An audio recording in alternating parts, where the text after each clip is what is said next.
I can actually say good morning today because it's 11:55, so for 5 more minutes I can say good morning. Okay, so today we're going to talk about a very interesting case. This is a case that's kind of mind-boggled me for a long time. There's a documentary on it. It's called The Woman Who Wasn't There. It's my favorite documentary. And the case is about a woman named Tanya Head who basically lied her way into becoming the president of the Survivors Network of 9/11 victims. Without further ado, we're gonna get into it. If I look down, I'm looking at my phone because I want to make sure I get the facts right, because this case is so intense. It's just like, you're not even gonna believe exactly what I'm gonna tell you. And I'm positive of that because the first time I saw the documentary, I absolutely did not believe what I was hearing. I definitely thought that this was, a really intense way to do things. Let's just say that. Tanya Head is who we're going to be talking about today, and she kind of first appeared on the scene right after 9/11. I think it was like a couple years later, she was online, she was talking in a survivors network because a lot of the survivors of 9/11 who were there on the day, who were in the Trade Center or who were related to people in the Trade Center, they didn't really have a lot of people to talk to because there aren't that many survivors. And I think for a lot of them, they didn't really want to talk to their families. Like, I know survivors of trauma myself, and it's hard for them to talk about what they went through with people who don't necessarily relate. There were a couple of online databases where people could go and they could talk about what happened to them and they could just basically share their story. Well, this story popped up on one of them and it was so vivid and so graphic. A lot of the survivors that came to know Tanya Head said that they just broke down crying the minute they heard it. My mom called. I'm apologizing if the frame has changed. So back to where we were.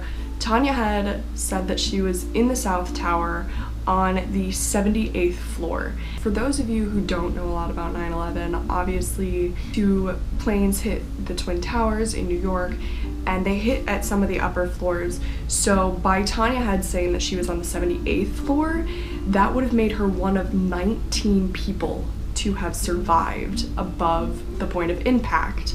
That's really rare.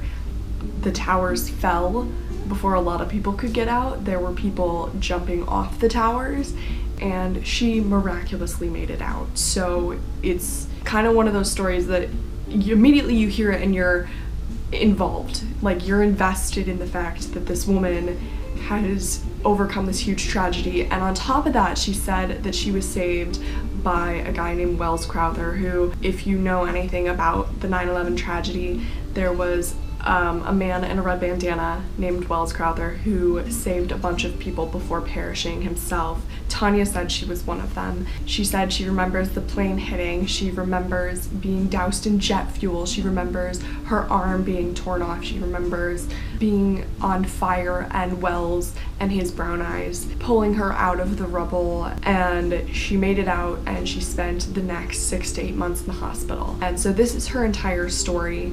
Basically, she posted on one of these message boards and immediately it starts getting reactions. A lot of people have said that they were on the bottom floors, they could hear screams, and they got out. I remember one woman saying that she saw bodies coming down and flying, and she was on the ground, but she wasn't in the building. She got out. And personally, I have quite a connection to the 9/11 attacks. A lot of my family was in New York at the time, and a lot of my family are New York firefighters. One of the firefighters that I'm related to was one of the first responders. He was the first one to call in the attacks to the rest of the NYFD, and we actually lost a couple family members on that day as well, including his brother, who he saw go in the building and never saw come out. For me, I think that's why this story hits so hard, is I have lost people, and I think for most Americans that day is so ingrained in you. I remember exactly where I was in school. My mom actually came and tried to take us out of school, and the people said, no, you can't do that because you know, if you take your kid out of school, like how many other kids are gonna come out of school? I remember exactly what I was wearing. I was wearing like a zebra print jacket with black fringe around the sleeves, and I remember hating that jacket so much because it was so itchy. So I think a lot of people, especially if you ask them if they are able to remember that day, if they were old enough, which I think my generation and maybe a few years younger than me are probably the last ones who could, you know where you were that day. Hearing Tanya's story, it speaks to a lot of people. And so she quickly became one of these almost beacons for the Survivors Network. The World Trade Center Survivors Network actually started growing once she joined in, and she and another man kind of merged their two chat rooms and created the Survivors Network. And they were holding meetings, and you know, she was super instrumental in getting survivors to visit Ground Zero first. This, I think, was 3 or 4 years after the initial attacks. She would give tours. She gave tours to the mayor. She was featured in many articles about the World Trade Center and the Survivors Network. And even one of the members of the Survivors Network, his name is Richard Zimbler, he said, "There was no reason to doubt her story. She looked the part. She had a badly injured arm that appeared to have burn scars, and her story was very, very realistic." A large part of her story hinged on the fact that she watched her fiance die in the North Tower. So she was in the South Tower, which I believe was hit second, and she said that she saw the plane hit the North Tower, and she was counting floors to see what floor the man named Dave, who she said was her fiance, was on. She said that she and Dave kind of met working at the World Trade Center because I think there was an altercation with a taxi or something like that where they met, and she said that they were madly in love. He absolutely adored her, and in fact they had gone to Hawaii and they'd gone to Maui and they'd gotten Maui'd. Now this is where her story kind of starts to unravel. So basically, Dave was a real person. Like, she absolutely had his name correct. She knew quite a lot about his history and said, at least from what I could research, that his family really didn't approve of her, and that's why she wasn't mentioned in any obituary, she wasn't talked about in anything like that, and his family never acknowledged her, and she said they just didn't want me to exist, stuff like that. Well, that seemed quite strange, and a lot of the survivors thought it was quite weird that she wasn't mentioned in any of the obituaries, and then others would say that sometimes she'd say that she was engaged to him, and sometimes she would say that she was married to him. And she blamed that all on being like, well, we had to keep it a secret, people couldn't know. So then people started kind of questioning her story. I remember one survivor said that she got weird vibes because Tanya always said she had a dog, and the survivor who loved dogs would always go, "Oh my god, I want to see your dog, can I come home to your house, can we go see your dog?" And Tanya would always be like, "No, like the maid's out walking her," or something like that. So Tanya kept getting deeper and deeper with these lies. She would embellish them, and sometimes, you know, she was saved by a man in the red bandana, sometimes she walked out in the flames and was saved by a policeman. She eventually connected with Wells Crowther, the man in the red bandana's family, and said, you know, I have a piece of his fabric, I want to give this to you in a really nice frame.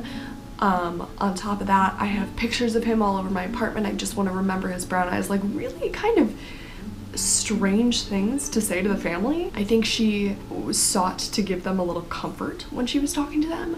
And of course his family wanted to know everything, because if you lose your son in such a horrific way, like, you want any sort of memory, any sort of explanation you can get. And Tanya provided that for them. And Tanya actually was asked to speak at his memorial, which she didn't end up doing. She asked a friend to do it for her. Tanya was eventually elected the president of this survivors union, which to me is just kind of mind-boggling, and at the same time it's a little bit understandable. You know, like I said, there are people like this who thrive on this drama, but also really are able to convince people of what they think. Tanya basically started unraveling at the seams. Like, people were questioning her here and there. The New York Times wanted to do an interview with her, and that's where it all started to go downhill. Is the New York Times wanted to do an interview with her, and they started looking into her past a little bit. And she had said that she worked for Merrill Lynch in the World Trade Center, and she had a degree from both Harvard and Stanford. Well, none of those schools had any record of her.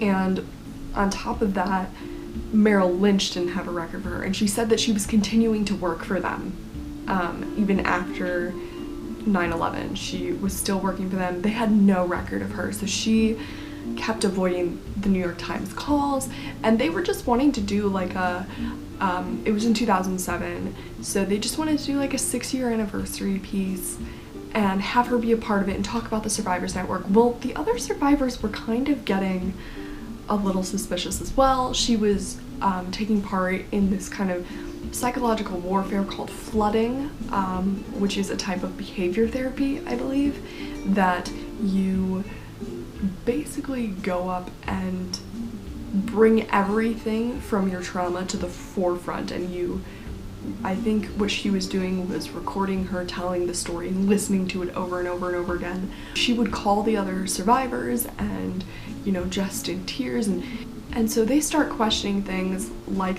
Dave's obituary and, well, you said Wells was here this time, but then you didn't this time, and then were you on the 78th floor or the 76th? Like, there were pieces of her story that weren't matching up. So eventually she went in for the New York Times interview and told her friend, who was the one who spoke at Wells Crowther's memorial, parts of her story were lies. And the friend obviously said, well, what do you mean part of your stories are lies?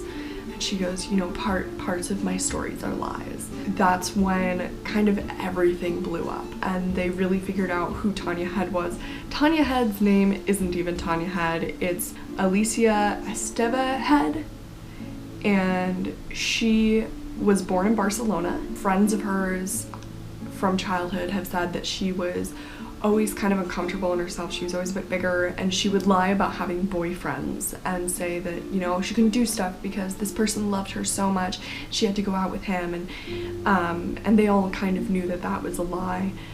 The scars on her arm are actually real. She was in a really horrific car accident when she, I believe, was in her either late teens or early 20s, and her arm basically got detached from her body, but they put it back on, it was fine. And here's the kicker for me, is on September 11th, 2001, Tanya, or Alicia, was never even in New York. She was actually graduating from business school that day, and there's video of her walking across the stage and picking up her diploma. There are kind of numerous theories about what's going on with her now. There was an email to a couple magazines that she had committed suicide in 2008, but then she was also seen in 2012. The Survivors Network, to my knowledge, still exists, and I think this is a really interesting story. If you would like to hear more like weird cases like this, I've got tons. I love true crime and stuff like this, and deception, just everything about the story is so juicy to me, so hopefully I did it justice. I will try to link the documentary in the description. If not, I'll link another documentary. There are tons of them on her. So yeah, I've got a couple story times planned. I've got some conspiracy theories planned. I'm filming a bunch today, so hopefully they'll all be up really soon. And just remember to like, comment, and subscribe. I'll put my social medias in there as well. And have a good day, my munchkins. I can't be true to no